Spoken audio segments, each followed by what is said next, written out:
And hello everybody, and welcome back to week 72 of our Minecraft Let's Play series. How you all doing? I hope you all doing very well this week. So, I'm just going to go ahead and hop right into what we have planned for this week. And that is because it's a lot of the same things that we did last time, which were a lot of the same things we did the time before that. Obviously, we got the villager hall, which I want to add more masons into it, try and get more of the terracottas and glazed terracottas. We've got base improvements, which I don't know what I would improve around here at the moment. We shall see. We've got the mining hole, which we went ahead and blew up a tunnel to connect two of the areas together. So I want to go ahead and try and smooth it out, maybe decorate it this week. Then we also have Jellie Statue, which I want to add some pathing into it as well as a platform. We'll see what I mean about that in a bit. Then we have the new thing on here, which is a copper farm, because I don't know if you noticed, but with the fact that I've been doing things around our base, I've been running through copper, and it's a little bit strange because the thing is, I am not short on copper in the slightest, right? I've got this much copper ore, this much raw copper,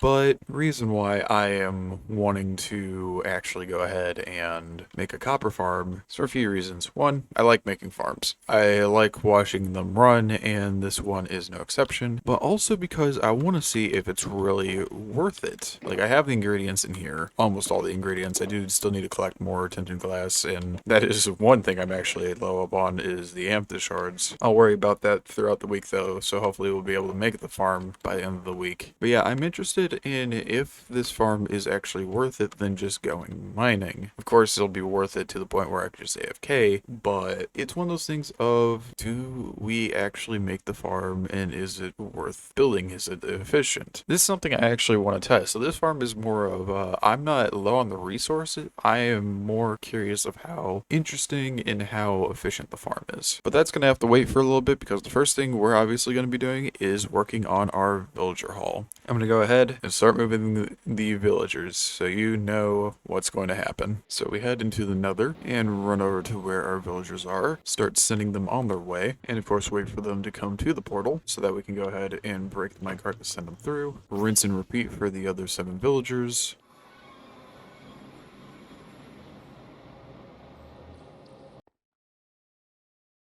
And now that we've gone ahead and moved them into their respective locations designated by the dirt, because I don't have a way of really telling that they aren't the ones I've traded with besides their belts, we'll go ahead and trade more bricks with them. And then we trade the stone. And now what other trades do they have? Granite. Alright. Now for the tests, because they're all at the level where I can see their terracotta trades. So you have green and white, which are actually 2 colors I don't have, so you get to stay. You have white and lime, which I do not have those variations of it, so you get to stay. You have black and light gray, which are ones we already have, but I'd rather be able to trade diorite for emeralds than emeralds for polished diorite, so you're gone and you get to stay. Nothing changes. You have cyan and brown.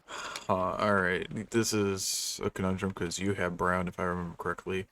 So you also have frailer purple, and your other trades are polished diorite and dripstone compared to trading granite dripstone. As much as I like the cyan, I think we're gonna go ahead and keep the other one, so goodbye, sir. Alright, you have magenta and purple. 2 colors we don't have, you get to stay. You have black and green, which... no, I'd rather keep this one. I'm sorry, my guy. You have orange and yellow. 2 colors I'll actually take. And then finally you have cyan and yellow. Really couldn't have a different color than yellow, could you? See, you actually have a good trade though, because you have andesite into... actually, do you have good trade? I'm not sure. I'm sorry, sir, but you're gonna be the one to go. I can hit you. There we go. Alright, so we ended up getting 4 new villagers, which, you know, still a decent rate at least. I'm starting to think I'm not gonna get this whole place filled up by by the end of this year, which, oh well, I guess, but I was kind of hoping because we still got all this to fill up. We've got this to fill up there. I don't even think we have any shepherds up here anyway. Yeah, no, there's no one up here. We still have a bunch of them to fill up here. These two top floors are actually done, which is surprising, and then this bottom floor is obviously done, and we're missing just a couple here, and then this over here. We're definitely halfway at least. Like, how many villagers do I actually need left? There's actually only 54 villagers left, which technically, if there was a perfect world, that would be 7 weeks with the rate I've been doing these at. But obviously, it's not going to be a perfect world, so even if we like had to only get 4 a week, which usually that is still a very, you know, lofty goal, that means we have about what, 14 weeks, and I think at the moment we're currently 20 weeks into this year, so yeah, that means we've got what, 32 left? I don't know. We might get it done, we might not. We'll see what happens. But yeah, for now, that's going to be it for the villager trading. So I will go ahead, head back to our base, and we will figure out what we're going to do next.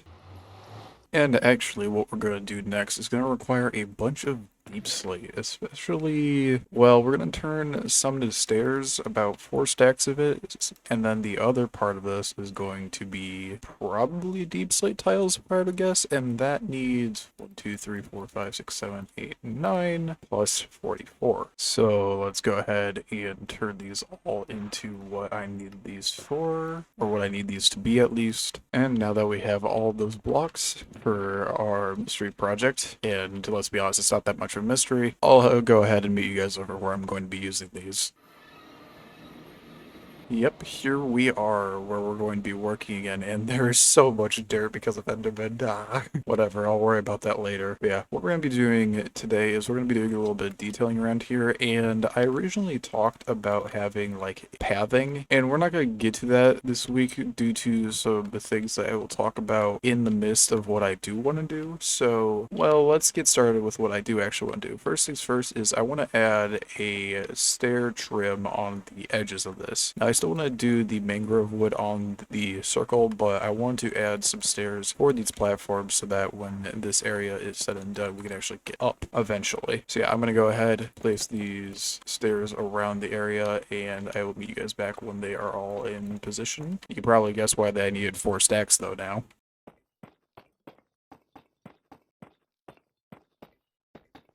And there we go, all these platforms now have their stairs on them, and when they get to their finished product, it'll be like quite nice to see them as is, but obviously that's going to be a little bit because, well, again, I still need to figure out how to get a bunch of mangrove for this area. Not to mention, if I want to place them the way I have them placed, then they need to be placed on blocks, and some of those do not have that luxury. But either way, I digress, because now comes the next piece of the puzzle, and that is we are going to go ahead and count out from here 15, 16, 17, 18, 19, except for this one. Oh, there goes that grass block, is going to be the start of deep slate, 20 blocks to be exact, because what I'm going to be doing now, and this is going to be a horrible idea, just for the record, I am going to make a giant circle around all of these platforms. And you might be wondering how wide that circle is. Well, it is 220 blocks in diameter. I'm going to be here for a while. There's a reason I have 9 stacks of deep slate tiles in my inventory. So, for something that's probably going to be an hour for me, it will be probably, I don't know, 20 seconds for you guys? And whatever. Let's just go ahead and get this done. You know, I wasn't expecting this to be a problem already, but I had a feeling this is going to happen, where I have to clear out some stuff again. Hopefully I don't have to do too much of this, though. So I'm only a quarter of the way done with this circle right now, and I've already noticed that this part, which lines up with the grass here, does not equal this part over here that lines up with the blackstone. So I either have this in the wrong spot, or I have the circle in the wrong spot. I don't know which one's worse. And after a little bit of looking, I believe the verdict is that the circle is in the wrong spot currently. Because right now, the way I had this designed was that I believe from here, it was supposed to be 15 blocks, which is 1, 2, 3, 4, 5, 6, 7, 8, 9, 10, 11, 12, 13, 14. Oh no, it is 15. Where have I messed up then? Found it. This should be 2, 2, 1, and then it goes another 2, 2, and then there's 2 blocks, so this is where I messed up. Oh boy, alright. That's what happens when you try to do very big circles in a square game. There we go, now it's finally lined up, so now we can actually go ahead and build this thing as intended.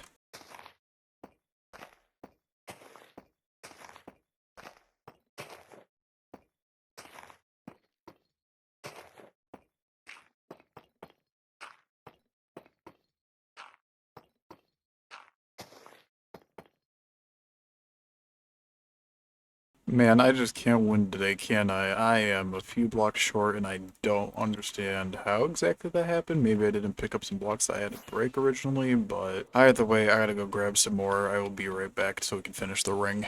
And there we go, the giant ring around the Jellie Statue and around all of our platforms is done. Now you may be wondering, why? Why have I done this? And that's a great question. No, but in all seriousness, even though making this circle took me, I'd say probably about 50 minutes just to get this ring around, the reason I did this is because this is kind of what I want the main area to be, like this circle.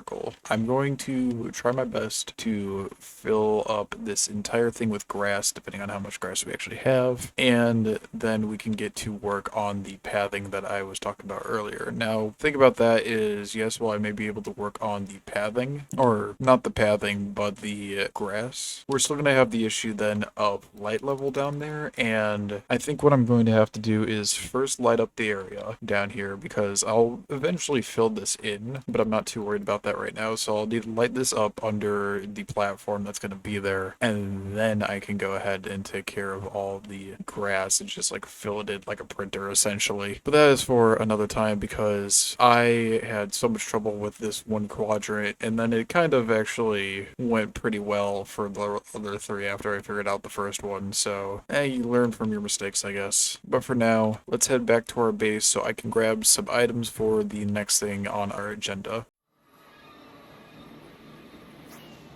And those items that I actually need are in these shulker boxes. So my plan at the moment at least is to go ahead and build that copper farm that I wanted to test out because, well, I'm wanting to do it at some point this week, so we might as well do it now, right? But yeah, we're gonna need all these ingredients. I'm just gonna show off what they are, not really say exactly what they are. And if you need the actual list of ingredients, I will of course always put the tutorial in the first episode that I make the farm in. But now what we need to do is figure out a spot for me to actually build this farm, and it can't be too high up because I have to go up a decent bit, but it also can't be too low to the ground so that it's like in the same area as other terrains. So this is gonna be probably somewhat difficult. You know, part of me actually wants to build this near the pillager farm as well as the ocean monument farm just to kind of keep our hostile mob farms together. So we're gonna try and do that, which does mean I probably should go through the nether to do this, because other than these two and our skeleton farm, which is at our base, I don't think we have any other farms in the overworld for hostile mobs, but I might be wrong. Actually, I am wrong because we have the witch farm too, but that one is also going to be far away, as well as the spider farm. So never mind, I'm just talking nonsense at this point. But yeah, there's our pillager farm, our ocean monument farm somewhere over here. So I guess the best place to do this is probably somewhere around here, maybe. It does have a little bit of like high-rise terrain, so maybe just a little bit closer to the ocean, but other than that, I think we'll be good. Yeah, I think we'll do it about here. And this, of course, is going to be where I go ahead and build it and just kind of show you guys little clips of it, and we'll see the product in a little bit. And actually, while I am building this, I should mention that this farm needs to be built in hard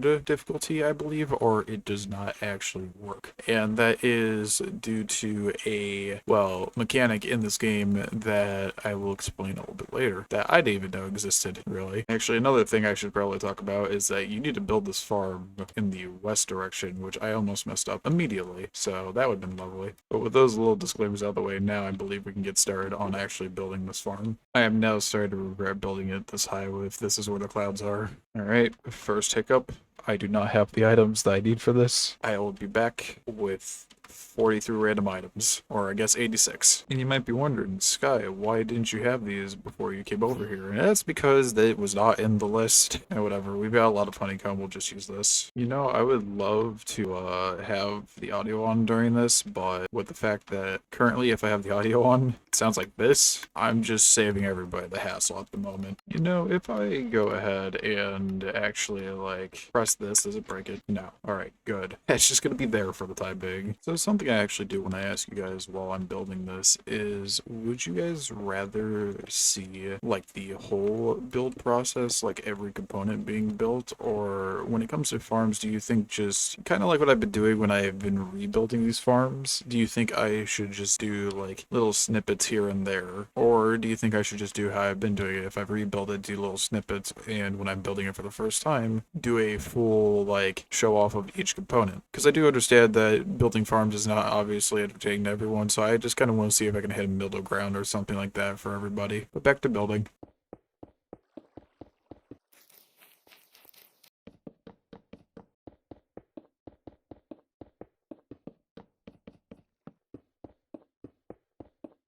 Why have we just like decided to use chains for builds nowadays? They're expensive in my opinion for what they are, and they are so annoying to place.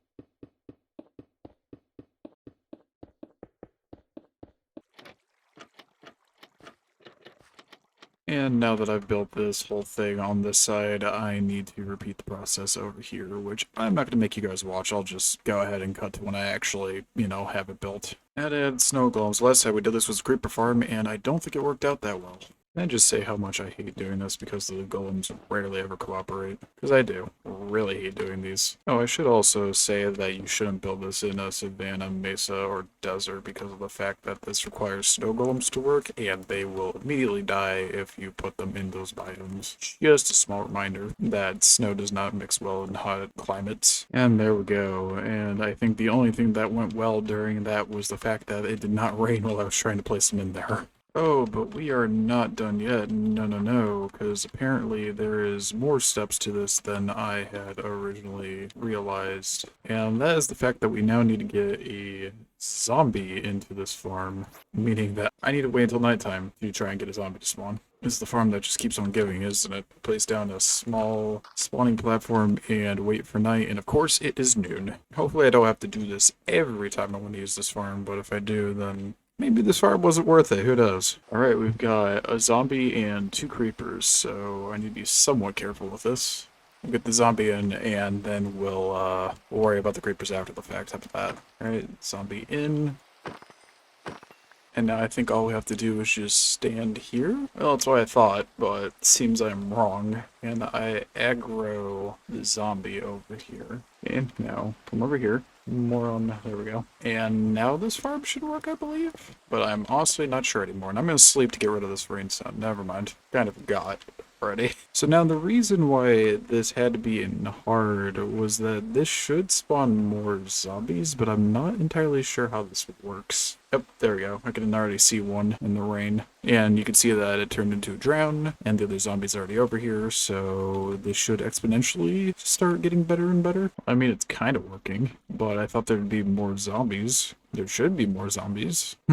Was this copper farm all for naught? Did I mess it up? I'm not even sure anymore. Because the idea is, well, you know, we get these guys coming in and it's supposed to be spawning more and more zombies, but yeah, no, it just stopped for some reason. And then when they get to here, you just use your sword, like so. They'll drop whatever they drop, and for the lack of being able to hear, we are going to activate this thing really quick just by hitting this, and then you just do that, turn it off again, and you come down here and there should be items in here, specifically your copper. Well, That did not work out like I was hoping. Maybe it's broken, I'm not entirely too sure, but you get the concept, and I might go ahead and try to get this to work between weeks, but I think we spent enough time on this farm. I really hope it works, and if it doesn't, then darn, but oh well. We'll go ahead, head back to our base, and we'll go for the final thing that I wanted to do this week. So I'll meet you guys back there. And now this is actually Future Sky talking because Past Sky realized a little bit too late into the recording that he forgot to actually make sure that his mic was working. And so, yeah, there ended up being no actual audio coming from me. All the Minecraft stuff had captured correctly, but, well, there's just no live commentary. So, the plan for that instead now is going to be, I'm just going to go ahead and show you guys kind of a summary of what I ended up doing, as well as what the end product of the last thing that we were going to do. So without further ado, the first thing I actually ended up doing was fixing a path within our base. I'd realized that during editing that for some reason I had placed regular dirt instead of the coarse variety, so I went ahead and fixed it. Now for what truly was on our agenda was to head to the mining village and work on the tunnel we exploded last week. I wanted to make this look like a true mine, so I started cleaning up the tunnel as well as adding beams to support the ceiling. The next step was to add a rail going from start to finish, as I thought it would be more accurate for carrying materials out. For more decoration, I sprinkled some ores throughout the tunnel, like a lot of them. You may say I went overboard with how many I added, but I like the idea that the crystal in the center of this village amplified ores that generate here, and that's why villagers settled here originally. After that, I started adding different gray stone variants into the walls, as well as cleaning up any diorite or granite to give more of a clean but textured look to the tunnel. Plus, I added some slabs to smooth it up even further and add interesting formations. Finally, a few final touches with some well-placed lanterns, glow lichen, and a couple of chest bite cards with some items for a bit of character, and we were done. I'll now give you guys a quick run through it to show you how it looks, and I'm aware of some holes in the tunnel that aren't really worked on. I have ideas for those, but that's going to be for another week.